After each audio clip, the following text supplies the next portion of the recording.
د زیمبابوې کریکټ بورډ لغوه شو. خو ولې رځو دغه ویډیو ته؟ آیا له افغانستان څخه زیات فساد پکې و که ولې ختم شو؟ د زیمبابوې حکومت له هغې وروسته د زیمبابوې کریکټ بورډ اداره لغوه او وتړله چې پکې د فساد او درغلۍ ادعاوې وشوې. د زیمبابوې سپورټ ایجادونکی کمیسیون لخوا تېره اونۍ زیمبابوې کریکټ بورډ ته حکم شوی و چې تر هغې د بورډ د مشرتابه لپاره انتخابات ترسره نه کړي تر څو چې په بورډ کې د فساد په اړه پلټنې نه وي ترسره شوي. خو بورډ له امر سرغړونه وکړه او وتړل شو.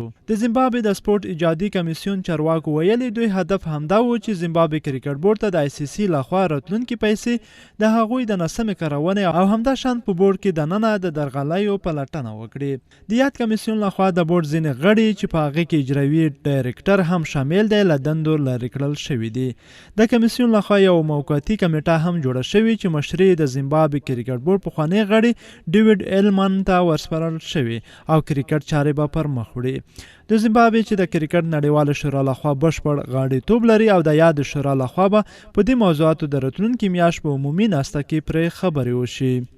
نو فکر کوم له افغانستان څخه به زیات فساد په هغې کې هم نه وي. باید افغانستان سره همداسې وشي تر څو دغه کرکټ ملک په پښو ودرېږي.